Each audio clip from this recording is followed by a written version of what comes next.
অফিসের কাজে মাঝে মধ্যেই আমাকে বিভিন্ন জায়গায় যেতে হয়, তবে এবারের গন্তব্যস্থল ছিল বেশ কিছুটা দূরে, তাই বাড়ি ফিরতে এখন বেশ ভালোই দেরি হবে। এদিকে আকাশে মেঘের গর্জন শুনে মনে হচ্ছে যে কোনো সময় বৃষ্টি নামতে পারে। কিছুটা পথ যাওয়ার পর দেখলাম রাস্তা আটকে দুজন পুলিশ অফিসার দাঁড়িয়ে আছেন।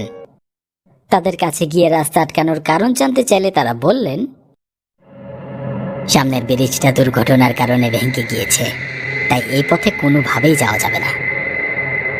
তাহলে শহরে যাওয়ার কি আর কোনো অন্য পথ নেই? আরো একটা পথ আছে, তবে সেটা জঙ্গলের মধ্য দিয়ে। এই রাস্তা দিয়ে আপনি শহরে যেতে পারেন। ও আচ্ছা, তাহলে তো আর কোনো চিন্তা নেই, আমি বরং এই পথে রওনা হই।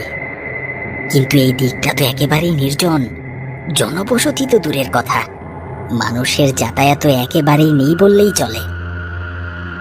এই পথে শহরে যেতে কত সময় লাগতে পারে? মোটর সাইকেলেও যদি আপনি যান, তারপরেও 2 ঘন্টার মতো লাগবে। সবকিছু শোনার পর ভাবলাম, আর তো কোনো উপায় নেই, যাই এই পথেই রওনা হই, যা আছে কপালে।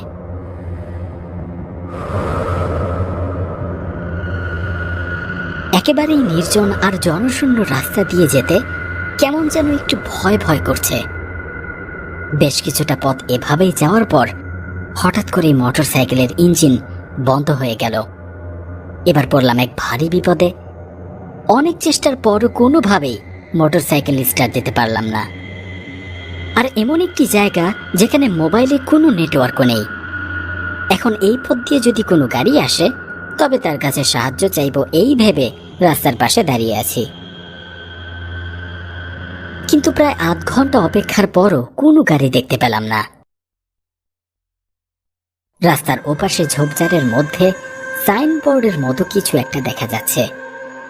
কাছে গিয়ে দেখলাম সাইনবোর্ডে লেখা বলতা গ্রাম এই দিকে।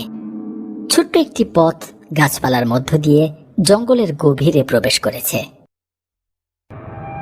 কিছুটা এগিয়ে গেলে যদি গ্রামের দেখা পাই, তাহলে হয়তো কোনো সাহায্য পাওয়া যাবে, এই ভেবে জঙ্গলের মধ্য দিয়ে হাঁটতে শুরু করলাম।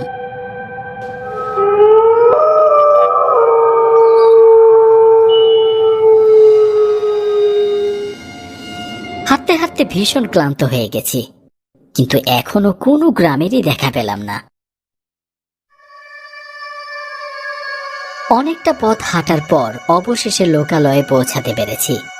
দূরে কয়েকজন মানুষ আগুন জ্বালিয়ে বসে আছে। আশেপাশে মাটি থেকে উঁচুতে কয়েকটি কাঠের বাড়িও দেখা যাচ্ছে। আমি ওই লোকগুলোর দিকে এগিয়ে গেলাম। আমাকে দেখে সবাই উঠে দাঁড়ালো, কিন্তু আমাকে দেখে কেউই খুশি হয়েছে বলে মনে হচ্ছে না। তাদের মধ্য থেকে একজন গম্ভীর গলায় বলল, কে আপনি? এখানে আসলেন কি করে? আমার গাড়িটা নষ্ট হয়ে গেছে, অনেক বিপদে পড়ে এখানে এসেছি। বিপদে পড়েছেন? কিন্তু এখানে থাকলে আরো বেশি বিপদে পড়বেন। কেন, কি আছে এখানে? এক অভিশপ্ত গ্রাম, ওই রাক্ষস আমাদের কাউকে ছাড়বে না, সবাইকে মেরে ফেলবে। এখানে থাকলে আপনিও মরবেন। চলে যান এখান থেকে, চলে যান। কিন্তু কিসের কথা বলছেন আপনি? ও আপনি বুঝবেন না।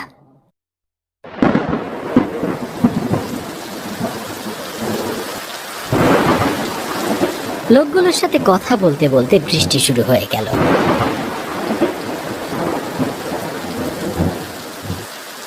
এই দুর্যোগের রাতে জঙ্গলের মধ্যে কোথায় যাব বলুন?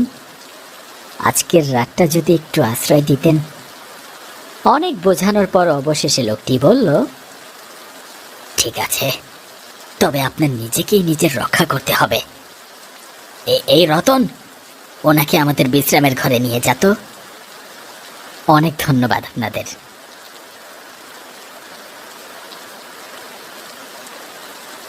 এই যে, আপনি এখানে থাকতে পারেন। তারপর আমি ঘরে প্রবেশ করলাম। ঘরের এক কোণায় কেবলমাত্র একটি চৌকি রাখা আছে। অবশেষে রাত কাটানোর জন্য অন্তত একটা আশ্রয় তো পাওয়া গেল। ক্লান্ত শরীর নিয়ে খুব বেশি সময় জেগে থাকতে পারলাম না, ঘুম এসে পড়ল। তবে কতক্ষণ ঘুমিয়েছি তাও ঠিক মনে নেই। দরজায় জোরে জোরে কড়া নাড়ার শব্দে ঘুম ভেঙে গেল। বাইরে তখন প্রচন্ড বৃষ্টি হচ্ছে। বৃষ্টির শব্দের সাথে মানুষের চিৎকার এবং আর্তনাদ শোনা যাচ্ছে। কি হচ্ছে এসব?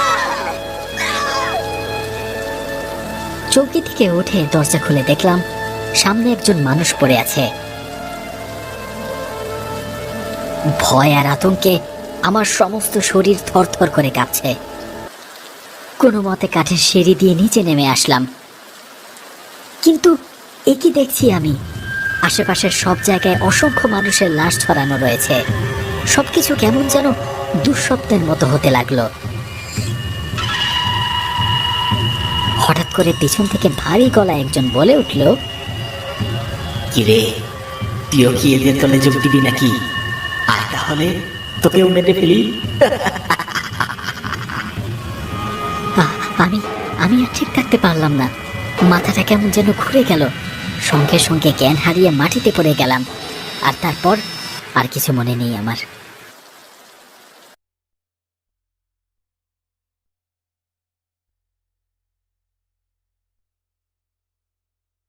বুঝলি জগা, বড় রাস্তার আশেপাশে যখন মোটর গাড়ি রাখা আছে তখন কেউ মনে হয় জঙ্গলে এসেছে। হ্যাঁ, আমারও তাই মনে হচ্ছে। আরে জগা, ওই দেখ, ওখানে কে যেন পড়ে আছে। চল চল। পরদিন সকালে দুজন কাঠুরে এসে আমার জ্ঞান ফেরায়। কে আপনি সাহেব? কোত্থেকে আইছেন? তারপর তাদের সব কিছু খুলে বললাম।